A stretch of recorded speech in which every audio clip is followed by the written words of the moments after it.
iPhone 13 Pro Max 来了啊！哥几个，这回咱们直接赶紧投票，因为还有老哥几个等着看后边的内容呢。那么觉得这台手机长得好看的打1，觉得它不好看的打2。iPhone 13 Pro Max， 了解我们的观众朋友都知道，这台手机是一定会出现在我们节目里的。没错，因为我们最看不惯那些。停，这个开头咱们以前说过了啊？是吗？有吗？啊，那可能不是我说的吧？对，虽然说这开头挺好，但咱们不用每次都说。好嘞。我们会在节目中呢，告诉你每台手机在影像方面的光学素质怎么样。这点呢是最能反映出厂商在这方面花了多少钱，花了多少精力的。而且呢，我们会在节目中会放一些自己拍摄的摄影作品，希望大家呢也能和我们一样，多出去走走，拍摄好看的照片。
刚刚的那些精选样片呢，都是用这台手机拍摄，希望大家喜欢，也可以拿起自己的手机多去拍好看的照片。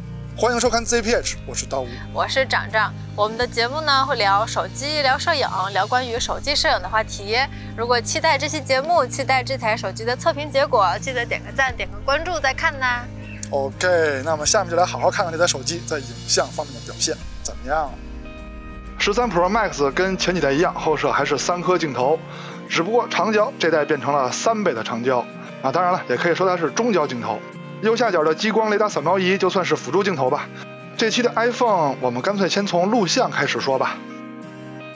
下面说一下录像的表现，我估计大家都比较关心杜比世界，但是呢，它不会在我们节目中过分介绍，主要是因为它不是一个工业标准啊，不是所有的手机都能看，不是所有的平台都能看。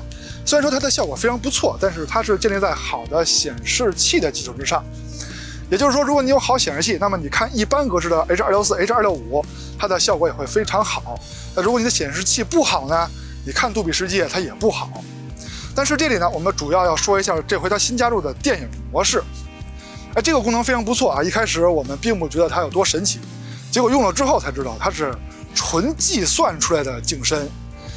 就是以 iPhone 的小感光器、小相场是无法拍出现在这么好的景深的，它完全是计算摄影的能力，这点非常厉害，也许也是日后计算摄影的一个方向。这个功能确实非常厉害啊！它的背景虚化全是靠算出来的，根本不是真实的。不过你们看这几个视频的时候，有没有看出点什么问题呢？没错，就是它在切换焦点的时候，把色温也给切换了。我也不知道这是为什么。你切换什么色温呢？就好像这台手机里的 AI 是一个你非常厉害的朋友在帮你干这干那，但是这个朋友手有点欠，也是嘛。你在调节焦点的时候，完全可以不用调节色温嘛。我估计这个可以通过系统升级修正。还有呢，就是它既然是计算出来的景深，那么在抠像的时候就会有些失误，比如说头发的边缘呀、帽子的边缘呀，那可能就有人会说，那这个就离专业有点远了啊。不过没关系。如果你想做点自媒体，然后传到各个平台，那你说这是不是专业制作呢？其实它是完全可以满足的，好玩有意思就够了。还有一个问题，如果你用默认设置拍摄杜比世界或者 HDR 视频的话，如果你用线把这个视频拷到电脑里，那如果你的电脑不支持这个格式的话，那么画面就会是这样的。iPhone 的日常录像防抖表现也是非常不错的，现在看到的是主摄的表现。抖动啊、果冻效应啊，控制的都非常不错，而且色彩清晰度也非常好。相同场景超广角的表现也非常到位。拍摄的时候天气有点阴啊，水汽有点大，快下雨了。3倍中焦镜头的录像表现也很强劲，防抖非常到位，而且颜色通透度清晰度也非常棒。夜晚城市照明环境，主摄的表现就没有白天强了。虽然说清晰度还不错，但是防抖和果冻效应就没有白天好了。相同场景，超广角的表现跟白天比就差得更多了主要是防抖方面就比较晃了。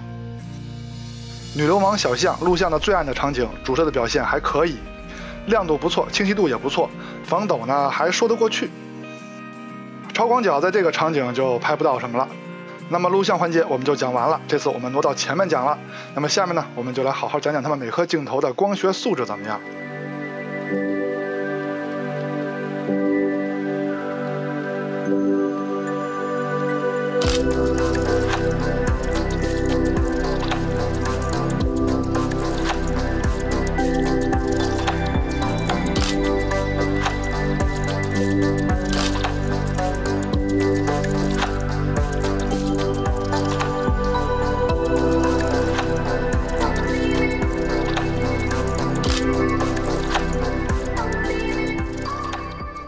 下面我们聊聊主摄。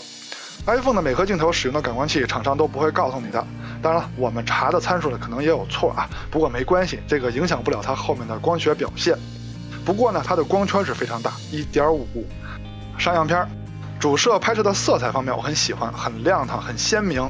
我们会放大中心跟边角画质做对比，看看这颗镜头的光学素质怎么样。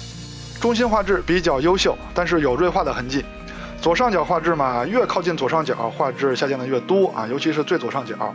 这个跟之前的 iPhone 不一样，之前的 iPhone 主摄边角画质非常优秀，看来这次光圈加大了，连 iPhone 的供应商也搞不定大光圈。再换一张样片，主摄拍摄出来的色彩真的不错。这次我们放大中心跟右上角，中心画质依然很不错，依然有锐化的痕迹。右上角画质跟左上角一样，越靠近边角的地方画质下降的越明显这就是大光圈难以逾越的物理特性。这里我求助大家一个问题，这个东西是什么呀？这次我在外拍的时候发现了它，拍完之后呢，我没有动它，也没有拿走，我是不是错过了1个亿呀？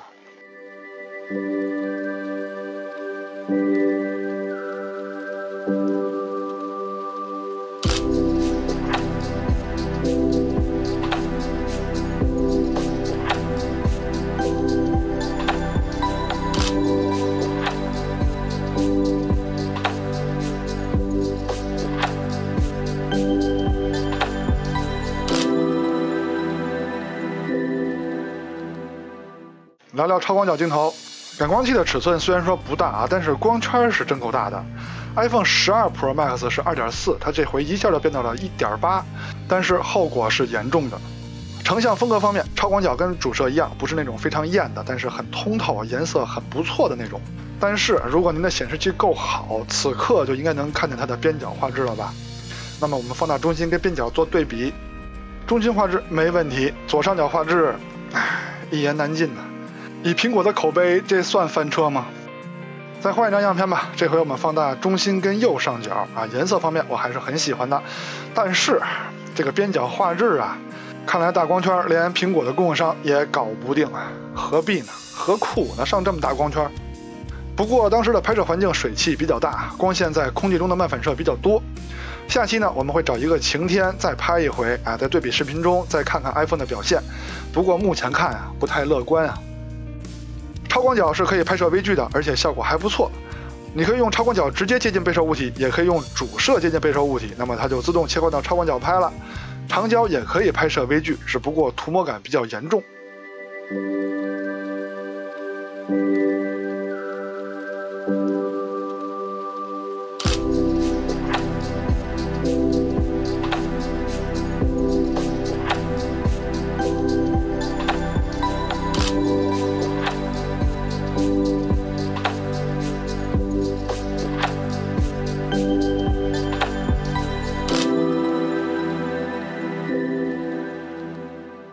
下面聊聊中焦镜头，也就是 iPhone 上面的这颗3倍长焦它在其他手机上这个焦段可能就叫中焦了。中长焦镜头最重要的性能是什么？当然是对焦性能了，是不是？这颗镜头的对焦性能还不错，只不过它的对焦区域比较大，当你想要拍摄远方的时候，但是这个远方又跟近景的焦点比较接近的时候，这个时候你需要挪动手机的距离比较大一些。这个呢不是问题，这是厂商调教的结果。对焦性能好，那么在平时拍照的时候就比较省心了。而且在我这段拍照的时候，也确实没有发现什么对焦问题。上面的这些照片都是我用3倍的中长焦镜头拍摄的只不过不是直出效果，我稍微的暗防了一下，数字的那种哦。但是这里我想说的是，这颗3倍的镜头在我平时拍摄的时候，我还是很喜欢用它的。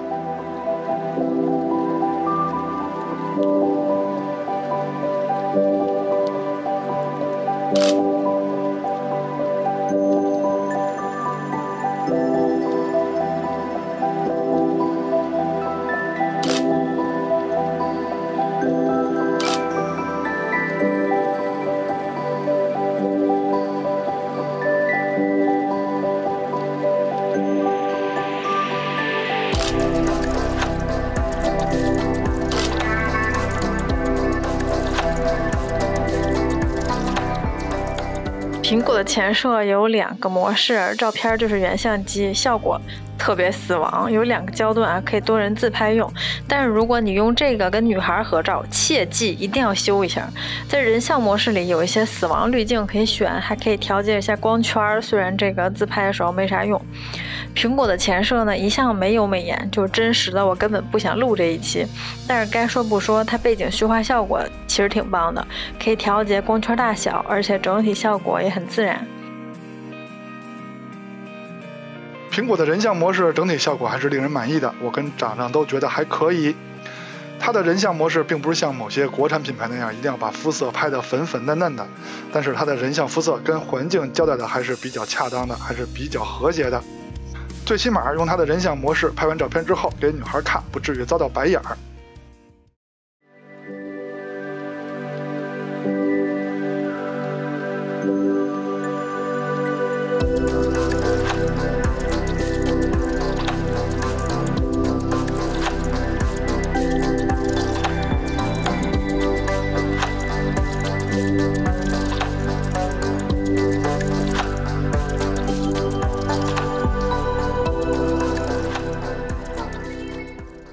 下面说说夜景拍摄。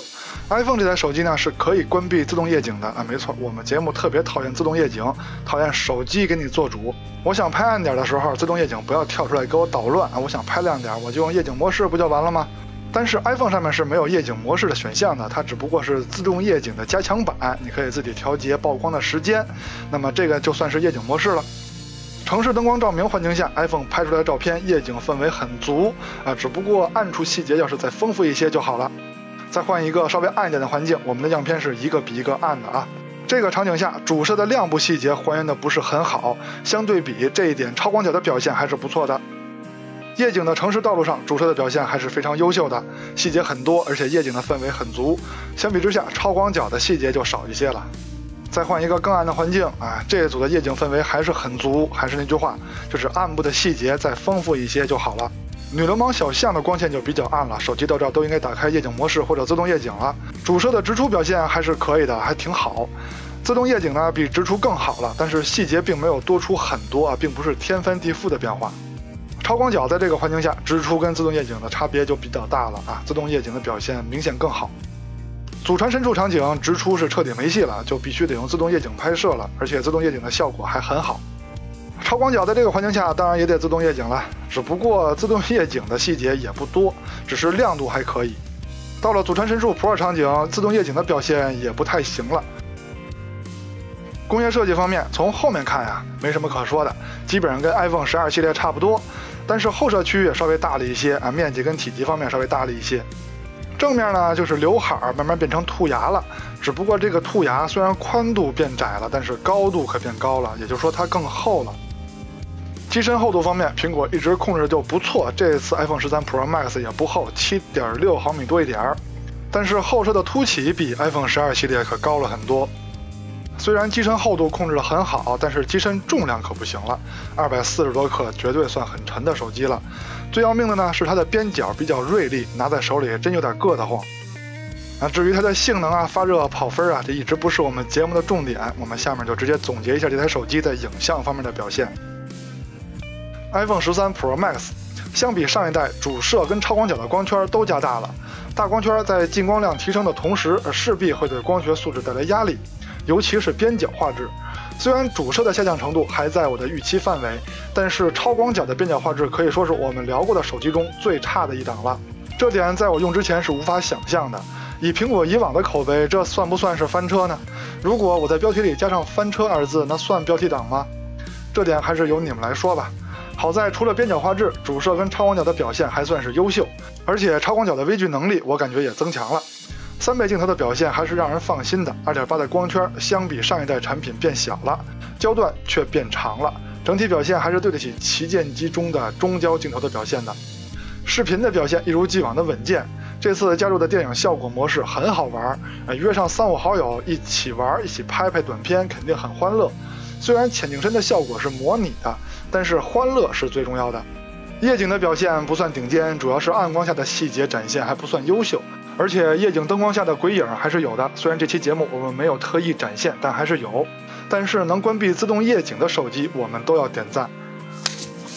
OK， 又到结尾了，我们2个又出来了哈，知道要干什么了吧？看懂了吗？求求了，给个这个吧！记得点赞加关注啊！我们下期节目再见，拜拜。